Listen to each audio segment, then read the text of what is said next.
Can I make a quick confession? Well, screw you, it's my channel. I'm gonna make it whether you allow me to or not. I have never really cared much for roguelikes. I know, I'm gonna lose access to my Epic Gamer card, but hear me out. When Rogue Legacy first dropped, I remember hearing from all corners of the internet what an addictive experience it was, playing through multiple incarnations of a heroic bloodline, traversing through procedurally generated castles, growing stronger with each attempt, and rolling heroes with random stats, classes, and various gameplay effects that ensured no two runs were the same. And I do love a good action platform, and the 2D Castlevania games in particular are some of my all-time favorites. But Rogue Legacy and the torrent of imitators released in its wake never really managed to hit those same notes for me. I think it's mostly because I'm terrible at them. Yes, before we go any further, I do want to clarify. I don't think roguelike action games are inherently bad or anything. My negative feelings towards them mostly come down to being a skill issue. And while I do understand that tending to be tough as nails in order to make the most of their upgrade systems and allow users to experiment with various builds is a core part of the primary, secondary, and even tertiary gameplay loops, that doesn't change the fact that I'm still booty at them.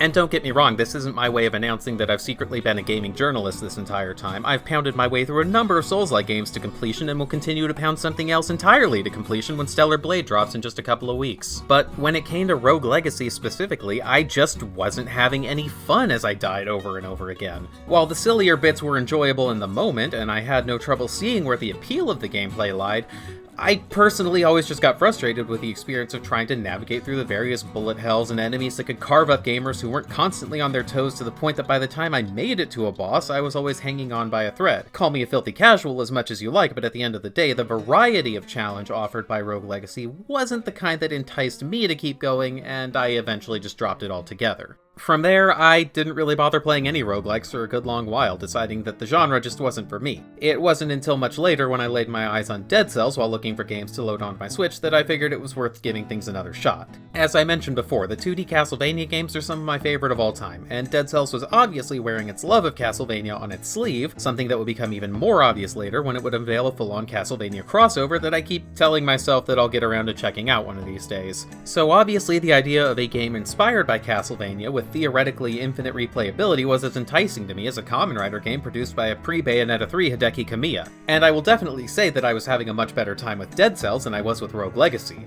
The controls were tighter, the weapon variety was interesting, and the difficulty curve felt challenging but fair, with time-gated rooms giving me an extra challenge to shoot for when I felt like doing so, but it just never managed to keep me around for more than a few runs at a time. Eventually the sameness of the randomly generated but ultimately soulless level design would wear at me, and I would put the console down to go lift weights or kiss pretty girls or other things that epic gamers do when a game isn't good enough for their oh-so-refined palate.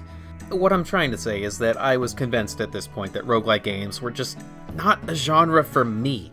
While there were certainly some cool things going on in the sphere, and I enjoyed the visual design of a lot of them, it eventually just got to the point where if I saw roguelike on the list of tags for a game, I would sigh, roll my eyes, and click next to see what flavor of bouncy anime girls the good folks over at Marvelous had on offer this week. So I can only imagine what a hypocrite you'd call me if I told you that one of my favorite games of all time is a roguelike. And no, I'm not talking about Omega Labyrinth, but I do appreciate what you guys are doing over there. Keep it up.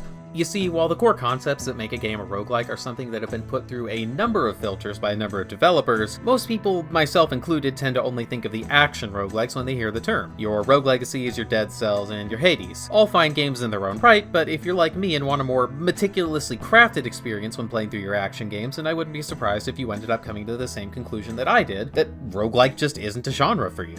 But as it turns out, it wasn't that I don't like roguelike games, it was that I don't like what happens to action games when you add roguelike elements to them. Because as it turns out, the true magic of roguelike games really starts to come alive once you plop them into a genre where strategic decision-making is already the main thing you're doing. As you may have gleaned from looking at some of the other videos on this channel, I am a filthy trading card game player. There are few things in this life that will bring me joy, like cracking a pack and pulling the rare card that I've been chasing, or narrowly clutching a victory using a gimmicky pet deck that honestly has no real place at any serious gaming table. And up until the last few years, I would argue that it was hard to find a really good video game that gives that quintessential pack opening and deck building experience in the same satisfying manner as the old Yu-Gi-Oh! RPGs or the Pokemon TCG RPG on the Game Boy. That is, until Inscryption came along. And for those of you screaming Slay the Spire at your screen right now, I'm sorry, but I just never really cared for the art style, so I haven't played it and don't really ever plan to. I have watched VTubers play it though, if that counts. Yes, to those of you who have never played Inscryption before, I just want to say before we go any further, Stop watching this video right now and go play Inscryption. It is, by my own personal metrics, one of the best games ever made, and even if it ends up torpedoing this video's analytics, I will forgive you if you run to Steam right now and buy a copy, because you need to experience this game for yourself, and you need to experience it blind. Okay, so Inscryption is a game that gets me. And it gets what I want as a fan of card games. I never thought I could have a satisfying tabletop gaming experience in a roguelike form before playing Inscryption, but sitting down with it for the first time was like my first time seeing Noir from Nikkei. That is to say, I was in love. I was in love. You see, what becomes immediately obvious when sitting down to play Inscryption is that its creator, Daniel Mullins, is somebody who has a real love for card games, as well as a strong grasp on aesthetics. When starting the game, you're seated in front of a mysterious dealer who walks you through the basics. You summon creatures to attack your opponent, larger creatures require the sacrifice of smaller creatures, and each turn you can either draw a new creature from your main deck, or a squirrel that can be played for free and used to sacrifice to play larger creatures. You start out by playing a squirrel, which you then sacrifice to play a rather suspicious stoat, and then a wolf, learning the ins and outs of basic combat. And after winning the tutorial battle, the true genius of the game begins to make itself known as a map reminiscent of a tabletop RPG unfurls, and your dealer narrates to you what is happening based on the paths you take and the choices you make. Some stops will have you engaging in battle, while others will have you make choices on what cards to add or remove to your deck, and others still will find you crafting totems that will allow your wolves to spawn bees when you play them. Or what? You release the dogs, or the bees, or the dogs with bees in their mouth, and when they bark they shoot bees at you? Very quickly, you find yourself going from a simple deck full of unimpressive creatures to something that actually has a bit of a strategy to its game plan. And then the angler boss gets too mad because you beat his first phase too quickly and summons 8 fucking bears and you die. But that's actually where the next bit of genius comes into play. You see, when you die in Inscryption, you get to do one of the coolest things I have ever seen in a card game like this. You create a death card. The dealer will pull a random smattering of cards from your deck and lay them before you, and from there you get to choose which ones to take the cost from, which one to take the abilities from, and which one to take the power from. And depending on what you picked up during your initial run, you can create some truly broken cards. You want to create a flying monstrosity with 8 attack and 8 life that only costs a single sacrifice, but can also be infinitely sacrificed for other cards while counting as 2 sacrifices each time you sacrifice it? Entirely possible depending on your luck, and that death card is now available in all future runs, providing you're lucky enough to find it as you make your way along the path. What this means is that even if you're as bad at card games as... let's see who's in the news this week. Here we go. As J.K. Rowling is at not being a reprehensible piece of human garbage, victory can still be all but inevitable so long as you aren't making a 3-cost 1/1 with Guardian because you're a stupid moron with an ugly face and a big butt and your butt smells and you like to kiss your own butt. And this desire to keep crafting better decks with cooler strategies all the while making even more busted death cards with every failed run makes it almost impossible for me to walk away once I sit down to play a few hands. But as if that wasn't enough, all the peripheral non-card game elements are what elevate Inscryption from being just a good card game to one of the most genius pieces of interactive fiction that I have ever had the pleasure of experiencing. Now, I am sure that Inscryption is hardly the first roguelike to have a strong narrative, but from what I've seen of most of the more popular roguelikes, they generally tend to take the Five Nights at Freddy's method of focusing on the gameplay as priority while telling the story in the background, just as a natural consequence of how most roguelike games are structured. However, by making the roguelike elements essentially a game within a game, Inscryption makes it so that the narrative and world building can have their cake and eat it too. As you progress through runs of your tabletop adventure, you're also going to be getting the chance to explore the darkened cabin that the game takes place in, and start to unravel some of the mysteries it holds as to why you're here, who this mysterious dealer is, and why that stoat is able to talk to you and seems to have a will of its own. As you do this, more options will begin to open up in the tabletop portion, the primary and tertiary gameplay loops feeding beautifully into each other like an Ouroboros that you've already killed about 10 times. Eventually, the combination of smart deck building and gameplay choices, as well as well-built death cards and just a little bit of luck, will lead you to a final confrontation with your game master that I will not spoil here, but I will say this much. It turns out that this beautifully crafted game full of intrigue and strategy was just the prologue to an even bigger experience that you really have to see for yourself. I have neither the time nor the words to properly explain exactly how much I love Inscryption or to list every genius choice that it makes with its gameplay and world building in order to craft one of the few games that I would ever call a perfect 10 out of 10 experience with absolutely no qualifiers. And Inscryption manages to achieve that not in spite of being a roguelike, but because it is one. I genuinely can't imagine what Inscryption would look like without roguelike elements, but it would not be the same transcendent experience that it is. Since playing it all the way through for the first time, I have spent embarrassing amounts of time racking my brain trying to figure out how to recreate that same experience using the Yu-Gi-Oh! Gate Ruler and Magic cards I have strewn about my home. This is what made me realize that I don't hate roguelikes, I just wasn't looking at the right genre. With the later addition of Casey's mod that allows for essentially infinite replayability of the roguelike RPG section of the game, my Steam Deck has more or less become a doorway to the dark dimension that threatens at any given moment to steal what little free time I have whenever I get the itch to do just a few more runs. Frankly, the only real complaint I have about Inscryption is that it can only be experienced for the first time once. Actually, SCP Foundation, if you're listening, let me know what a fair market rate on those amnestics are, because I am willing to barter.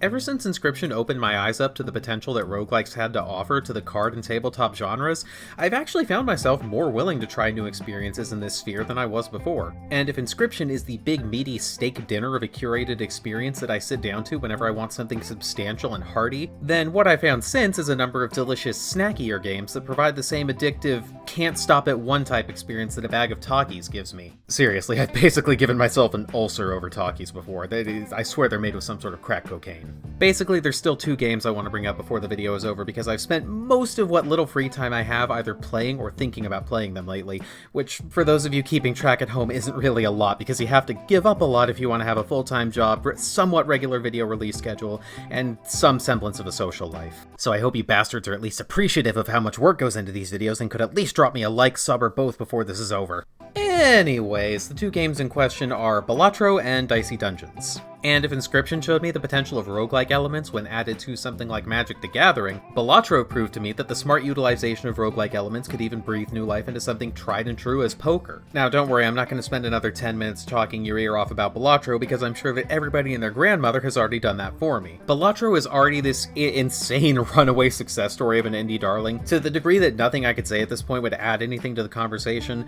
so I will just say that if you are on the fence, trust me when I say that no video really properly captures how satisfying it is to just rack up thousands of points and barely snatch a victory from a boss blind. What the fuck is wrong with me? A boss blind by playing a beefed up 2-pair while your jokers go nuts in the top row like somebody said the word society. And while we're talking about jokers, Dicey Dungeons appeals to the agent of chaos within me that likes to roll the chance cubes and see what happens. It will never not be tragic to me that Dungeon Dice Monsters didn't take off because there really is nothing that compares in my eyes to rolling the dice and building the best strategy you can with what you have. Though, frankly, based on where we are with Yu-Gi-Oh! Now, the average modern game of DDM would probably end up looking like your typical orc shooting phase. Challenge. Really? But if you, like me, yearn for a more strategic dice-based combat, then let me tell you, Dicey Dungeons is a ridiculously simple game with a nefariously addictive quality that is really hard to express in the form of a YouTube video. You choose a cute little dice person to be, each of them having unique skills, and then compete in a series of RPG battles that remind me a lot of Pokemon, where you have to make the most of what you roll on your d6s each turn to maximize damage and use status effects on your opponent. And I cannot express how ridiculous the amount of variety the gameplay manages to extract from this super simple setup. While I love what all of the different characters bring to the table, the Inventor is easily one of my favorites because it is so fun just being able to rotate in new gadgets every time. That being said though, if I had a high enough IQ that I could properly appreciate Rick and Morty, the Witch would without a doubt be my favorite because the spellbook mechanic is kinda nuts and really rewards people that take the time to think and plan instead of just wanting to throw down the clicky clacks like the kind of D&D playing millennial that thinks a huge dice collection is an acceptable substitute for a personality. Between these games, and even more that I haven't mentioned in this video, my perception of roguelikes as a subgenre has basically done a complete 180 as time has gone on. I mean, hell, I haven't even mentioned my crippling addiction to Lethal Company, a game that is such an insanely masterfully crafted experience that it boggles my mind to think about the fact that it is technically in the same subgenre as South Park Snow Day. I kinda doubt that I'm the only person who had the experience of getting fatigued with the concept of roguelikes after being exposed to nothing but those love 'em or hate 'em action games. So for the people who feel like I did, my message is this. Just poke around and be open to new experiences. There's always going to be something capable of surprising you if you're open to it. Oh, and also play Inscryption for fuck's sake, this isn't a request. And for everyone else, I just want to say thank you for watching this video, and if you don't mind, I'd like to ask, do you consider yourself a fan of roguelikes? Why or why not? Are you someone like me who didn't like them at first, but then came around after finding the right ones? And if any of you have any recommendations, be sure to leave them in the comments section. And before you go, please be sure to hit that like button on your way out. This channel still has a lot of room to grow and you'd be doing me a huge favor. You'd also be doing me a huge favor if you checked out another one of my videos while you're here. I would personally recommend either my video on Dentman, Japan's crazy 2-themed Kamen Rider who resides on Twitter, or the video I made about Lorcana, the Disney trading card game that is a lot more fun than you might expect a Disney trading card game to be. But for now, just remember that this has been a powerfully pointless video, but I hope you enjoyed it anyways. See you next time.